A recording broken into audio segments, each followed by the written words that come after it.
Ini contoh makanan yang sehat. Itu bisa menyehatkan jantung Anda. Hanya butuh 7 butir saja. Siapa tahu tiba-tiba sembuh dari penyakitnya.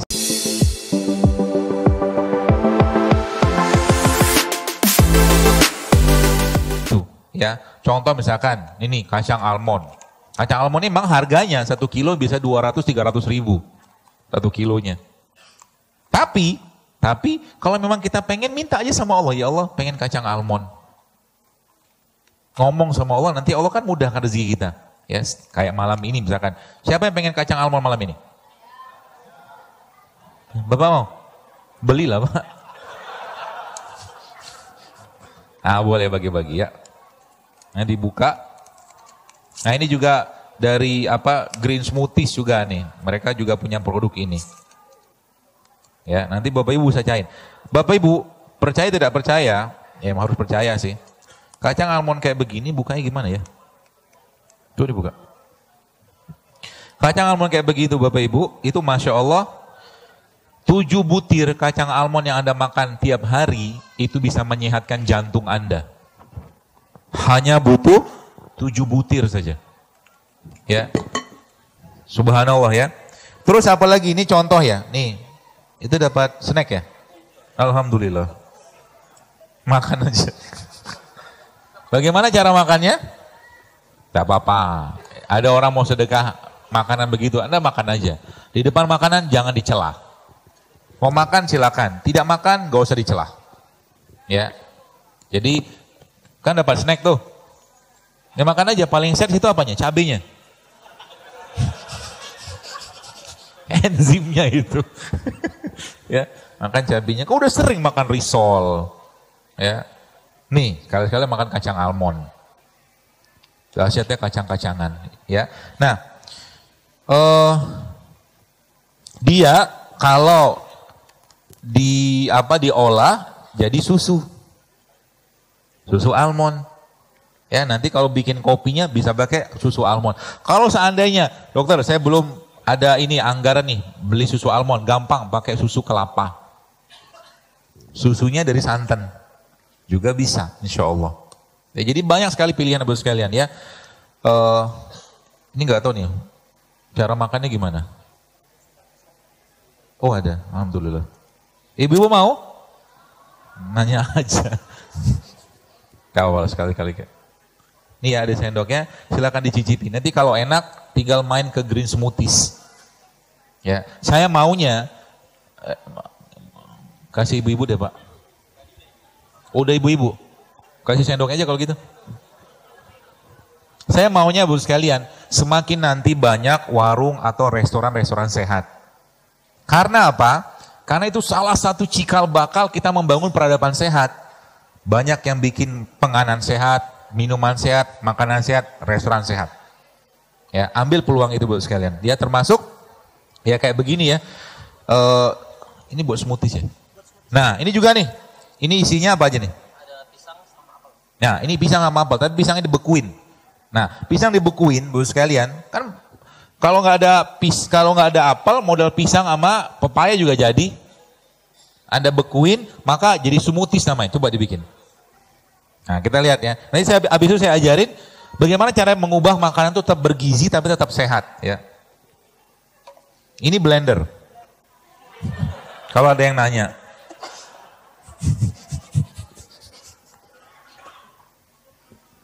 Ya, sambil nunggu itu, nah ini contoh loh sekalian. Ini contoh makanan yang sehat. Ya. Kalau saya pribadi sih ya, kalau saya di sini apa ya? Di sini kan ada kentangnya nih. Jadi kita nggak bisa kentang, lebih baik kalau Anda bikin kentang kayak begini, kelihatan kan? Ibu kelihatan?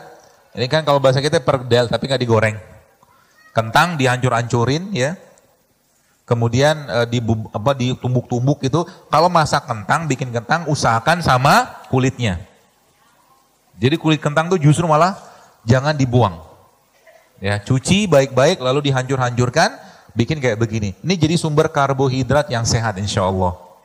Ya, lalu kita ada ini sayurnya. Sayurnya tidak pakai santan. Ya, dia tumis sederhana aja, dikukus, kasih bawang merah ya, atau kasih bawang putih, kasih zaitun, kasih minyak visio sedikit, kasih garam, kasih lada, udah selesai. Simpel sebenarnya. Kemudian ikan, ini ikannya, ada ikan.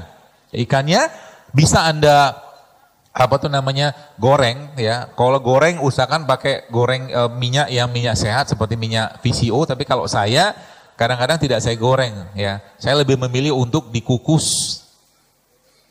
Lebih sedap buat saya. Atau kalau enggak Anda pensil itu maksudnya ikan di file, kemudian nanti Anda kasih jeruk nipis, lada hitam, kasih zaitun, aduk, nanti taruh di panci. Tapi bukan panci teflon. Pancinya panci aluminium biasa atau panci keramik atau panci lah wajan gitu.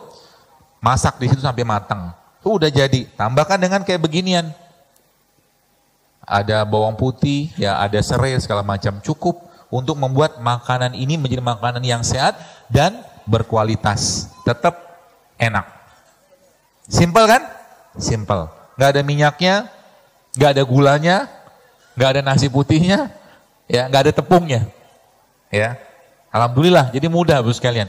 Asal jadi sedikit kita mengubah pola-pola ini Bapak sekalian, insya Allah akan banyak mengubah hal dalam badan kita. Karena badan kita, dia butuh asam amino, dia butuh enzim, dia butuh vitamin, dia butuh mineral, dia butuh probiotik, dia butuh prebiotik, dia butuh rempah, dia butuh rimbang. Tambah lagi nanti, mulai biasakan pagi-paginya, Anda mengkonsumsi apa? Kayak rempah-rempahan tuh. Ya, teh ketumbar hari ini, besok teh kayu manis, besok lagi teh serai, besok ganti aja terus tiap hari. Dalam jumlah tidak terlalu banyak. Ya, jangan pakai jeruk nipis 1 kilo. Heboh-heboh banget kan. Jeruk nipis 1 kilo sekali makan banyak betul, habis lambungnya nanti. Ya, tenang aja, kalau ngerti konsepnya, jangan masukin gula, maka tidak akan terbentuk lemak. Itu aja. Kalau pengen diet, pengen kurus berat badan, ya puasa aja sebenarnya. Jangan masukin lemak yang gula yang tidak sehat. Ini hitamnya dari apa? Dari arang. Ya dari arang, tapi bukan arang yang buat muka, arang yang memang bisa untuk makan. Ya, maka kita udah jadi smoothies ya. Smoothies itu buah yang dibekuin. Ya, enak, nanti kita lihat kayak apa jadinya dan kayak apa rasanya. Mau coba? Nah ini buat pembicara kayaknya. Enggak lah. Tadi saya sudah nyobain, sudah mampir ke sana. Ya. Alhamdulillah, jadi Bapak sekalian, banyak sekali makanan-makanan sehat kayak begini justru malah tidak dimakan oleh kaum muslimin. Sayang kan, justru malah orang-orang yang non muslim yang datang ke restoran bahkan belajar cara masaknya. Alhamdulillah kami di Batam ya dengan tim-tim saya di sana itu sudah mulai buat ya habis acara kayak begini kita bikin cooking class. Khusus buat ibu-ibu. Jadi ibu-ibu diajarin cara masak yang benar, cara tidak membuat makanan itu tidak rusak, ya. Apa yang bermasalah selama ini diajarin, pelan-pelan kita ajarin. Sehingga nanti apa? Kalau kita bicara generasi ke depannya, insya Allah menjadi generasi yang benar-benar sehat dengan makanan yang sehat. Dan itu tidak butuh banyak modal, serius. Cuman mengubah polanya. Jadi kalau bahasa mereka itu, you don't have to eat less. Anda nggak perlu ngurangi makannya, but you have just to eat right. Anda cukup makan yang benar, kata dia gitu. Simple kan? Ya, asal kita mengubah. Jadi kalau misalkan pagi-pagi Anda makan pagi-pagi suka bubur ayam, bisa nggak diganti bubur ayamnya? Bisa dengan bubur alpukat. Protein juga alpukat. Anda ambil alpukat, kerok, kasih kurma, dia punya biji itu Anda parut karena biji alpukat mengandung antioksidan yang sangat tinggi. Kasih air panas, kasih madu, udah makan, udah segernya minta ampun tuh. Asam amino dapat, seratnya dapat, protein dapat, Masya Allah. Tambah dengan kurma, besinya dapat. Luar biasa kan? Gampang. Ya, atau kalau pengen tetap makan bubur ayam, saya ajarin caranya. Makan bubur ayam. Mau? Yakin? Nah ini udah jadi kayak begini. Ya kalau di restoran mah dicakep-cakepin. Ya, kelihatan nggak? Nggak kelihatan ya. Gimana caranya ya? Ya intinya nih udah jadi ya, bos sekalian. Di sini ada, lihat nih, Bapak lihat deh, cakep Pak. Sayang dimakan, terlalu indah. Maka bubur ayam, panggil sama bang bubur ayam, beli kuahnya. Kuahnya, masukin daun seledri, daun bawangnya, sama cabenya. Makan. Udah gitu. Lama mikirnya ya. Saya kadang-kadang makan soto. Sekarang bukan kadang, ya kalau pas lagi pengen saya makan soto. Tapi memang makan sotonya gak pakai nasi. Kalau memang butuh kentang, saya kadang-kadang ngambil pergedel aja. Kenapa? Nasi itu udah berat banget dicerna buat saya. Berat banget dicerna. Belum lagi cerita pestisidanya pada nasi. Beras itu sebagian besar sudah penuh dengan pestisida, bro sekalian. Ya. Dan pestisida salah satu biang keroknya kemandulan. Pestisida itu. Ya, maka bercita-citalah punya rumah yang luas halaman belakangnya untuk bercocok tanam. Sehingga nanti apa? Anda bisa dapat sayur sendiri, buah sendiri, ikan sendiri gitu loh. Gitu. Sekarang eranya teknologi tidak perlu repot-repot, ada verticulture. Jadi kita menanam pakai pipa paralon gitu yang diisi dengan tanah, nanti itu masuk di apa sayurnya bisa kita tanam situ, nanti bisa tumbuh tuh. Itu ada teknologinya. Atau pakai hidroponik, tapi hidroponik juga hati-hati dengan pupuknya. Beberapa jenis hidroponik itu pupuknya sintetik. Dan banyak sekarang pupuk-pupuk yang sehat insya Allah. Ya, seperti itu. Ya, gambarannya Bapak sekalian kurang lebih kayak begitu. Jadi nanti kita mulai apa ya? Jadi makanan-makanan yang kita makan itu betul-betul membuat badan kita itu fresh. Coba aja besok nih, kan besok hari Rebu. Coba, biasa kalau orang sini makan sarapannya apa?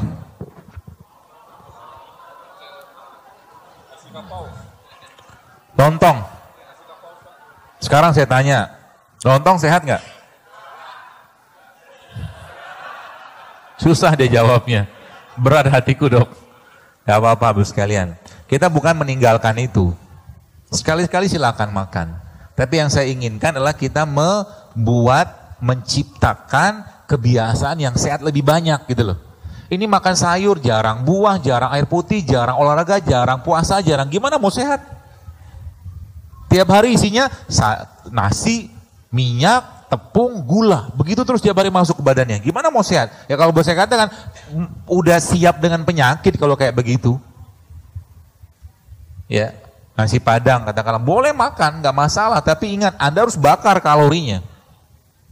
Ya, jangan cuma sekedar berani makan tapi nggak berani bertanggung jawab dengan kalori yang masuk. Iya kan? Silakan makan, Anda harus minimal harus ada dibakar. Masalahnya sekarang ada Bapak Ibu yang ada di jogging, Anda pernah jogging? Ada yang pernah jogging 12 kilo? Sekarang saya tanya, 12 kilo tuh kalori kebakar berapa? Kalau treknya lurus 12 kilo itu cuma 700 kalori. 12 kilo itu jauh loh. Anda bayangkan satu piring makanan yang kita biasa makan tiap hari, lontong kayak apa kayak segala macam, beberapa kalori itu. Artinya Anda harus lari mungkin dari pagi sampai siang. Baru bisa ngebakar gituan. Atau enggak naik gunung, kalau enggak pakai jogging yang trek itu naik turun gitu, itu baru bisa kebakar kalorinya. Kebayang enggak? Akhirnya apa? Tubuhnya kebanyakan kalori masuk, ujung-ujungnya apa? Ya lipatan di mana-mana. Dagu berlipat, pinggang berlipat, paha berlipat. Gitu. Ya, maka gampang sebenarnya ya. Dan lagi-lagi sampaikan kalau kita niatkan karena Allah, maka akan jadi semangat dulu sekalian, gampang. Ibu-ibu nih katakanlah, kenapa banyak sekarang perempuan bermasalah di menstruasinya? Kenapa? Tadi gara-gara beberapa 4 hal tadi itu. Plus lagi dengan pikiran. Dominan sekali, apalagi perempuan tuh makhluk emosian. Ya, makhluk yang kalau bahasa hadis itu kurang akal, kurang agama. Ya. Rasul mengatakan, bukan saya. Maka wanita itu dia memang sikapnya, tindak tanduknya pakai perasaan semua. Itu sebabnya talak itu tidak diberikan kepada perempuan. Kalau talak diberikan hanya kepada perempuan, dalam satu hari 20 kali ditalak suaminya. Maka laki-laki dengan suami istri minta cerai, bawa ke toko emas. Berlian gitu kan, tenanglah dia insya Allah. Ya, jangan terpengaruh dengan ucapan perempuan. Itu sebabnya kalau Anda mau jadi saksi butuh 2 orang. Ya kan? Syar'inya kalau perempuan jadi saksi dalam pengadilan butuh 2 orang, nggak cukup 1, nggak bisa dipercaya. Ucapan sukanya batin. Ya, hati-hati dengan batin-batinin. Batin-batin itu batin itu ngomel, ngedumel dalam hati, itu bisa jadi penyakit. Kalau nggak suka suami pakai baju biru, jangan bilang sama dia. Jangan batin. Gitu loh. Bang, tolonglah baju itu diganti. Kalau nggak beliin baju sama dia. Oh, yang putih kayak apa yang Anda suka. Gitu loh. Karena tadi kolbu tadi erat kaitannya dengan perasaan. Perasaan erat kaitannya dengan apa? Dengan hormon. Hormon erat kaitannya dengan apa? Dengan salah satunya apa yang kita makan. Gitu loh. Dia terusan begitu tuh. Manusia itu kalau kita mengatakan kita punya otak, benar. Satu otak di sini, satu otak di sini, satu otaknya di sini. Pengendali dua otak ini apa? Ini. Maka imannya akan menjadi salah satu kekuatannya dalam mengatur makanan. Manusia karena sukanya makan, Allah hentikan makan mereka dalam Ramadan. Karena ada nafsu kan? Allah hentikan nafsunya tadi dengan Ramadan, Allah kasih lagi bonusnya, puasa Syawal. Allah kasih lagi bonusnya, puasa 2 kali seminggu. Allah kasih bonus lagi puasa Yaumul Bid dan puasa-puasa sunnah lain, dan pada saat tubuhnya ya diberikan puasa-puasa tadi, pasca puasanya, subhanallah, Allah kasih bonus lagi dengan Nabi SAW pergi Isra Mi'raj untuk mengambil perintah sholat, dan saat itu juga Nabi mendapatkan perintah dari malaikat-malaikat yang ada di atas ars, dan malaikat itu berpesan kepada Muhammad SAW, ya Muhammad mur ummatika bil hijama, wahai Muhammad perintahkanlah umatmu untuk berbekam. Hidup sehat, berpuasa, berbekam, selesai masalah banyak. Gitu loh. Ngerti apa yang dimakan. Kalau kita makan, pikir baik-baik. Kalau makanan itu tidak sehat, jangan makan. Meskipun disuguhi orang. Kalau saya sih begitu. Kenapa? Anda harus punya identitas. Identitas harus ada. Saya jaga makanan, misalkan kita jaga makanan untuk apa? Ya saya nggak mau nyusahin keluarga. Jangan matinya kita nyusahin keluarga gara-gara penyakit yang kita bisa cegah dari sekarang dengan mengubah isi piring dan gelas kita. Tiap hari silakan minum kopi. Tapi ingat, tubuh tidak akan, atau tubuh itu ada masanya tidak akan mampu lagi mengkompensasi apa yang kita makan. Bentuknya apa? Penyakit. Sebelum penyakit datang, dia akan ngomel dulu. Batuk pilek, pusing, segala macam, dia akan ngomel dulu. Manusia tidak diciptakan Allah untuk sering sakit-sakitan. Kalau sering sakit-sakitan, berarti ada yang dia langgar di situ. Itu aja pesannya sebenarnya, subhanallah. Maka, mudah-mudahan malam ini jadi semangat kita berusaha untuk mengubah pelan-pelan ya. Dan insya Allah jangan khawatir, ya jangan khawatir, maksudnya hal-hal seperti ini tuh kalau benar-benar kita niatkan tadi kembali pada Allah, maka akan jadi kenikmatan, tenang aja lah. Senang kita nanti ngerjainnya. Ya, nanti Anda akan lebih senang ke pasar, lihat ibu-ibu, bapak-bapak yang jualan rempah, rimpang, senang banget lihat itu. Sumringah gitu loh. Ya. Mudah-mudahan bukan gara-gara ini katanya rimpang-rimpangan, rempah-rempahan mulai naik harganya. Katanya sih mulai naik. Moga penjual sayurnya nggak nonton ini. Ya. Modal serai, modal jeruk nipis, modal kunyit, tiap hari minum begituan, ganti-ganti sama yang lain tuh nggak ada 10.000, murah sebenarnya.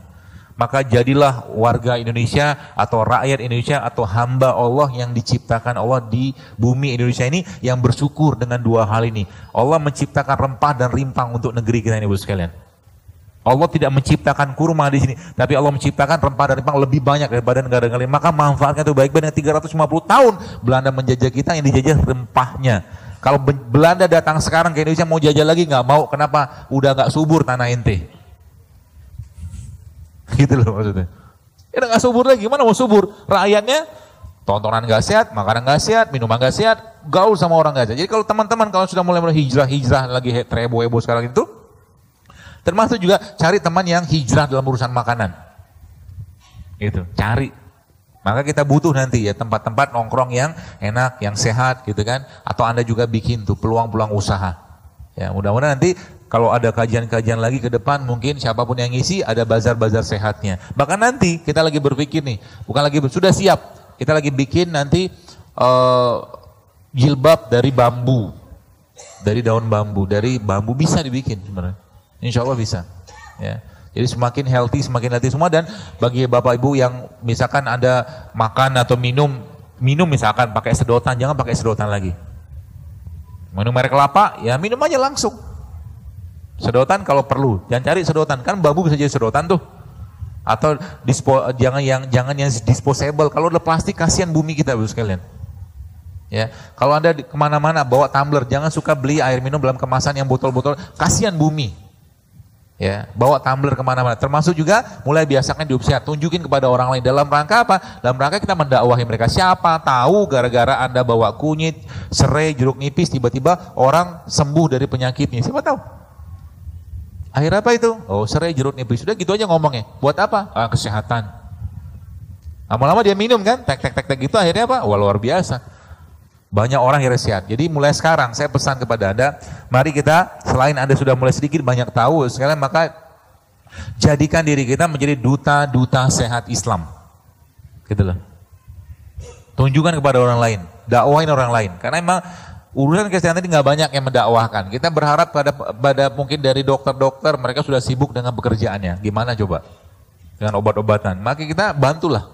Ya bantu ya para pemangku kekuasaan ini yang sudah terlalu banyak sekarang urusan kesehatan yang kita bisa bantu dengan cara memperbaiki isi piring kita.